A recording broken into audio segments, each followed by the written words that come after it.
Agenda approval of the September 6, 2016 special meeting minutes, approval of the August 18th, 2016 regular meeting minutes, approval of the August 18th closed session minutes, approval of the August 19th, September 2nd, September 20th payrolls, and approval of the July 19th and August 9th Finance and Building Advisory Committee meeting minutes. I have a motion to approve the consent agenda as presented. So moved. First by Mr. Kostick. Can I get a second? Second. Second by Member Lulo. Roll call, please.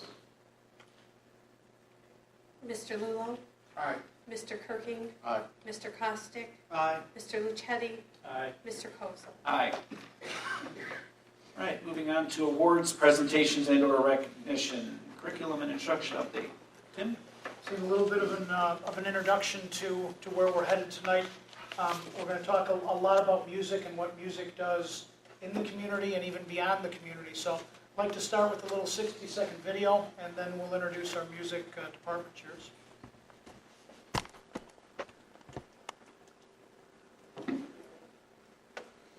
Their instruments, there are fireworks going off all over their brain. On the outside, they may look calm and focused, reading the music and making the precise and practiced movements required. But inside their brains, there's a party going on. How do we know this? Well, in the last few decades, neuroscientists have made enormous breakthroughs in understanding how our brains work by monitoring them in real time with instruments like fMRI and PET scanners. When people are hooked up to these machines, tasks such as reading or doing math problems each have corresponding areas of the brain where activity can be observed. But when researchers got the participants to listen to music, they saw fireworks. Multiple areas of their brains were lighting up at once as they processed the sound, took it apart to understand elements like melody and rhythm, and then put it all back together into unified musical experience. And our brains do all this work in the split second between when we first hear the music and when our foot starts to tap along. But when scientists turn from observing the brains of music listeners to those of musicians, the little backyard fireworks became a jubilee. It turns out that while listening to music engages the brain in some pretty interesting activities, playing music is the brain's equivalent of a full-body workout. The neuroscientists saw multiple areas of the brain light up, simultaneously processing different information in intricate, interrelated, and astonishingly fast sequences. But what is it about making music that sets the brain alight? The research is still fairly new, but neuroscientists playing a musical instrument engages practically every area of the brain at once. Auditory and motor cortices, and as with any other workout, Stop it there because I want to make sure that you hear exactly from our department chairs. The music program is so much more than the mega band. That's what people know us for. That's what they see out in the community. But thousands of students are involved in the music program in different ways. We're going to introduce Stacy Jackson and Bert Johnson, and they'll really walk us through what we do musically here.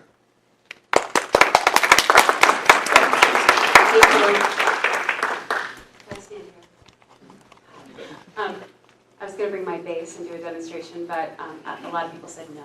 So we're just going to move on. I'm so very delighted to give you a report on what we've been doing in the music department over the past few months and few years. It is so strange to think that this is my 20th year at Lincoln Way. And when I started here in 1997, we had this humongous marching band. We had 4 humongous choirs. We had 9 people in the orchestra. And no one saw a guitar outside of jazz band. And now, 20 years later, we have a humongous marching band. We have 450 students, 285 students in choir. We have 8 choirs throughout the district. We have 120 students in orchestra. And we have a guitar program that is nationally recognized and whose curriculum has been adopted by 20 schools in Illinois and beyond. We've made great strides in offering opportunities for more students, not just the stock band, choir, orchestra students who start in 5th grade. One thing that we're very proud of in Lincoln Lake District 210 is that we give so many opportunities for students who don't always fit that mold to find their voice and find their instrument through our department. In times like this, Hans Christian Andersen said it best, when words fail, music speaks, and I think that speaks a lot for our students. So anyway, not to get too feely, all about the feels on you, I did give all of our board members a little rundown of the numbers of what's been going on. Right now, we have 1,045 students enrolled in Lincoln Way music classes for the 2016-2017 school year, which is roughly 15% of our student body. We have 36 extracurricular activities offered throughout the 3 high schools, which involve over 1,300 students throughout the year. That's from our rock orchestra and magical practice in the summers, all the way through jazz season, through marching band season. We have something for everyone all the time. We are always here. We have 119 students from Lincoln Way who have represented our district at the Illinois Music Education Association All-State Conference over the last 5 years. 119 students from one district, which is something we're so proud of in all aspects: vocal jazz, jazz band, orchestra, band, and chorus. We've had students represent us as future music educators. We have students represent us as members of the Tryon Music Honor Society. We're very, very proud of this representation. And the students aren't the only people that are representing us at the state level. We have had 18 instances where a Lincoln Way music faculty member has had a presentation or a performance at IMEC over the last 5 years. 18. Some districts never have a teacher present at the state ever. And between Bert, Nate, and myself, and Mike Coleman, we've rung up 18 of those sessions in the past 5 years. People want to know how we do what we do, and we're more than happy to share it with them. And we have 10 dedicated music teachers here committed to providing an excellent opportunity to learn and grow through music for all of our students. And it is really about the kids and our ability to give them an opportunity to learn. So new this year, of course, is the Lincoln Way Community Marching Band. We have a newly formed Lincoln Way Symphony, which means on Monday nights we'll be performing higher level orchestral music. So the kids don't have to go downtown to CYSO, they can just stay here. We have more extracurricular choral activities that have been added to our repertoires. And all of our department will, Lincoln Way East, Lincoln Way Central, and some Lincoln Way West students will be traveling to Orlando and Los Angeles at various types of the year and performing in those locales. If you want to learn more about what we're doing, we have lincolnwaymusic.org as our website. It links to all of our music sites. And if you want to flip this over, there's a listing of all of our concerts throughout the year, so you can quietly evaluate us from the audience. And now that that's out of the way, Bert has some information about research and the possible future of music education in Lincoln Way 210. Thank you.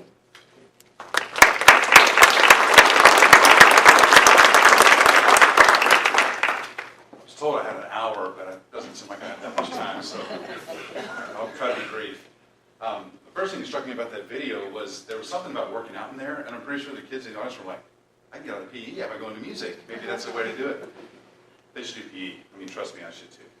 So a couple of things I want to share with you is what's happening in the classroom is kind of the idea. My guess is, as school board members, you either think you remember or you're reminded that you kind of don't remember because the further you get away from kids. I'm 43 now. I have a 5-year-old. I have no idea what's going on. So what's going on? Well, first hour, they're pretty sleepy. I'll tell you that. But when we have kids in music, the day is not it's not as cerebral. It's not so much sit down and listen to the teacher. It's stand up, move, breathe, stretch, get your instrument out, play a note, let's get in tune. So the processes we go through, it wakes them up, and it doesn't just wake them up physically, it wakes them up mentally. I have spent the last couple of years doing a lot of presentations on things like standards. Well, kids don't care about standards. They want to be somehow influenced positively in 3 seconds. If it's 4 seconds, you're done. They're going to take another class. So the things that I think you would be interested to know is we have different levels in all of our classes. Choirs, band, orchestra, different levels, freshman to senior in every class. We don't have just a freshman, sophomore group. So they're already learning to mingle with all the ages. And in that process, there's a social piece. Now, one of the parts of our mission is social growth. So I think that's automatic every morning. We usually tell a story. And I don't mean a bedtime story, but the kind of thing where we find out what's going on in our lives and we try to connect it to the piece of music. So if we're playing a piece of music that's a chorale, I usually try to talk about something that's beautiful. And then that incites a conversation that might lead to some other things, and imagery and thoughts on other things in their life. 50% of the kids in music classes joined because they wanted to. The other 50 were like me. Their mom made them. And after being in it for long enough to know the benefit, I stuck with it, and then I ended up teaching it. That's not magic, you know. It's because there's something going on in a music classroom. It's just, you can't go on to other places. Some of it's discipline, some of it is emotional and social. A lot of it's academic. Some of the stats you've seen that have come out about the kids that take SAT that get the highest scores also seem to be in music. Well, some of that's not necessarily true. Some of those kids, doesn't matter what they were going to do, they were going to be better than you. You know, that's just how they were. But there's also something to be said for the other 50%, the me's. The ones that are getting that stuff and somehow they're getting a lot more than they would have otherwise. In this school district, this is my 14th year, and we've been through all kinds of change. And the one thing that's been constant is that we've been allowed to have music classes, and any kid can sign up. They may have to make choices, but they can sign up. And the ones that we see grow the most are not the kids that came in and can play and do all those things right away. So, more interesting, a little bit more detail on research. This slide, Tim, go right back to that slide. Yeah. So, the motor, visual, auditory piece. In the last 5 years, there have been a lot of people making a push towards neuroscience and music and how those two things interplay. And what we know now, and this is what's pretty special for us, is that when a kid's 14 years old, there are parts of their brain that are only so developed. And that music, the playing of, not just the listening of, which we all do, but the playing of, actually makes those parts of the brain develop faster. And that translates to executive functioning skills faster. You know, when I'm looking at my 5-year-old thinking I probably need to get familiar with the police, because I'm not sure what's going to happen when she's in high school. I know that might sound awful, but because I'm worried about it. That's where I look at something like this and go, you know what, she's going to say piano. We're going to give ourselves a chance here. So that data translates to 14, 15, 16, 17, 18. That's our sweet spot here. And so what that means going forward is we're going to be designing curriculum that helps us get the 14-year-old mind on and where it is on paper. So maybe we're more patient or we do certain things a different way because we know what's going on in there now. Well, we think we do at least, right? We know more than we did. So, what we're hoping to do in the next 5 years with music, I mean, we're not in the delusion that the whole school's going to be able to take music every day because there's lots of great opportunities. I was an athlete. You may not believe it, but I was. Baseball, actually. I was a good pitcher. I ran like 5:45 mile in high school. I know, you wouldn't believe it. It's true. If there was YouTube around, back then, I could prove it, but I can't. So believe it. But those things that I was doing, and in tandem with music, are what made me, a pretty well-rounded person. And what we're hoping to do, in the effort to maximize what the music offerings are here, is to be the kind of music program as a district, not just individual schools, but one where we're taking the evidence of the kids' work and their demonstration of what they're producing, which translates to their academics also, and going and showing that more outside the school district. So, because people marvel at Lincoln Way. I know we don't all believe that at the moment, but it's true. Every colleague I have is like, wow, it's such a great school district. Because their view from a distance is that we've got something going right, and it's not because of us, it's because the kids keep doing things that pull people away. We want to be on the front of that. And as a school board, you probably don't get to hear it enough, how much we appreciate the opportunities we have. Genuinely, it's your support through all the things you're dealing with that allow us to do this thing, and it is magical. It is something that's making a huge difference in the 50% that's not going to Harvard and Northwestern, right? I didn't go there either. So thank you, and thanks for letting us present this evening. We do have a website, and this website is for you when you don't have anything else to do. To go to lincolnwaymusic.org. Music Speaks is the page you can go to. It's the same page where the marching band and our science program and our music boosters and things like that reside. You'll see the Lincoln Way Orchestra soon on this. But this gives you all that detail that you just have some time, you can read more about how music's actually, music education and neuroscience and those things that are probably kind of interesting when you're not sitting at the table. So on behalf of Stacy, myself, and Justin Varnish, thank you all so much. And I do have to say, we really do appreciate all you guys do in the music department. And I know we have 2 band parents on the board, or two parents that were ex-band parents, and one alumni myself came out of this very program. And we really do appreciate everything you do for the kids. Thank you. Moving on to student achievement. The student achievement piece that we have tonight is about our professional development and how that helps our teachers turn some of what they've planned into really active, energetic lessons. Dr. Amy Fury oversees that, and we'll turn it over to him.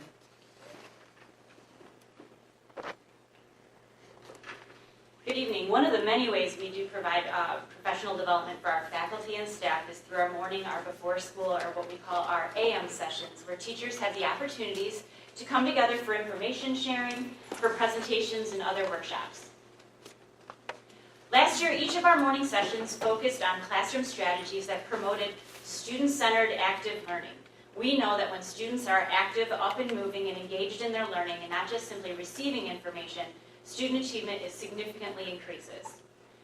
This year, we are continuing this active learning goal with a new initiative that we are calling PD, or Professional Development on the Run.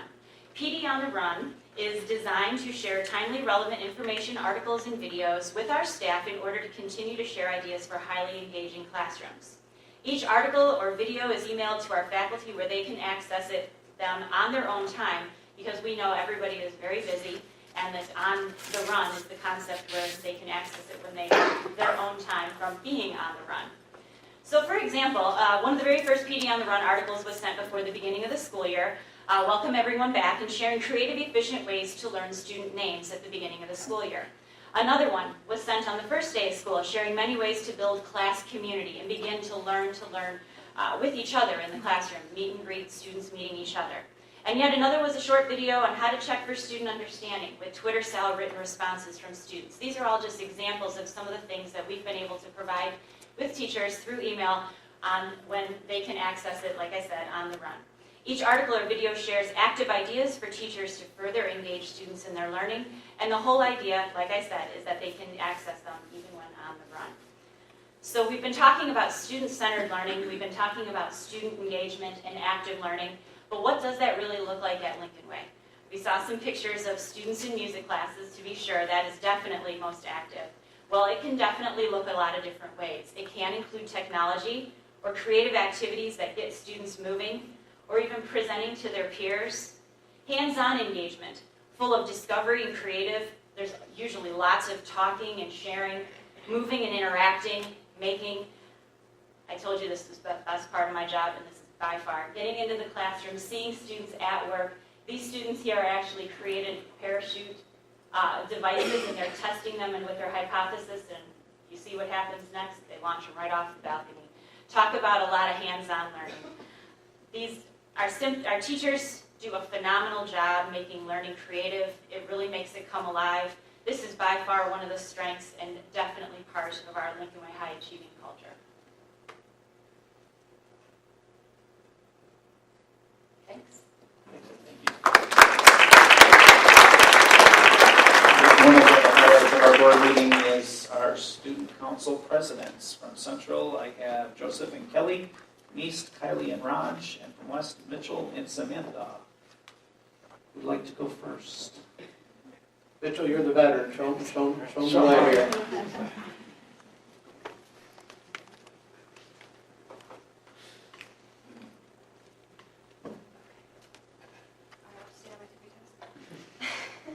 Hello, I'm Samantha Mitchell. I'm the co-president of Student Council at Lincoln Way West. This year, our homecoming theme was all around the world. We had a huge turnout at the homecoming dance. 1,510 students attended, which was actually 75% of Lincoln Way West student population. We were also fortunate to have Jim Corneliuson come and sing the national anthem at this year's homecoming pep assembly. I'm Mitchell Alcozer. We wanted to she go first, me go after, because Mitchell and Mitchell. We thought it'd be slightly humorous, and Western Council, we've got upcoming fundraisers. We've got our annual Thanksgiving baskets where we donate to homes in need. We have a Ronald McDonald toy drive. We have cancer awareness t-shirts that we're going to correspond with the Lincoln Way soccer teams and the games they play against each other. We also have an executive board that we recently instituted at Lincoln Way West, where students that want to do more in student council can just show up at a 7:30 meeting or 2:45 meeting, and it's just the kids that want to do more. We have a general assembly where they'll meet once a month, maybe twice a month, an executive board that'll break down the different committees and different groups for either wheelchair basketball or inductions or whatever it may be. And from there, it's going to be the kids that really do care about it. So it's not just 200 kids sitting in a room, silent, looking at us. It's making the changes that we need. Thank you guys, appreciate it. Please, you guys want to come up this? Raj and, see Raj? All right. Hi everyone, I'm Raj Patel, Student Council President from Lincoln Way East. I just wanted to let the community know what was going on in our school. So this week we kicked off Homecoming Week, which started this past Sunday with our homecoming parade. We had over 800 participants which marched through neighborhoods around Frankfurt, displaying their black and blue pride with an after-school activity or a special activity that they chose. And this entire week, it's all homecoming. So our theme this year for the Homecoming 2016 is Griffins Go Global, which is basically another around the world theme. And every day we have spirit days. So this Monday we had pajama day. So you could get out from the weekend, go to school just as you slept. On Tuesday we had Tacky Tourist Day. On Wednesday was Worldwide Wednesday. Today we had Color Wars, where each grade level wore a different color representing their pride. And on Friday, we end with Griffin Props, wearing a black and blue or any school type of attire. Along with that, this past Monday and Tuesday, we held our Homecoming Olympics and our dodgeball tournament, respectively. We had over 80 teams and close to 800 students that participated. It was so much fun and a great success, so we want to continue with that every year. Along with that, tomorrow we will be having our pep assembly, where our king and queen will be crowned. And following our homecoming football game against Thornton, we are going to honor former Lincoln Way East student, Private Aaron Toppin. It's a Sock It To 'em game theme for the football game, and we are selling Lincoln Way East black and blue spirit socks, where all of the proceeds will go to the Aaron Toppin Memorial Fund. And to close it all off, on Saturday, Student Council is hosting the Homecoming Dance, with entertainment provided by the B96 Boom Entertainment. So we're hoping to end this week on a high note. Thank you, Raj.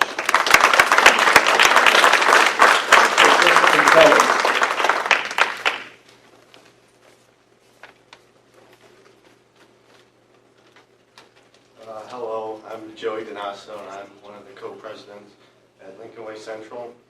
I'd like to first start off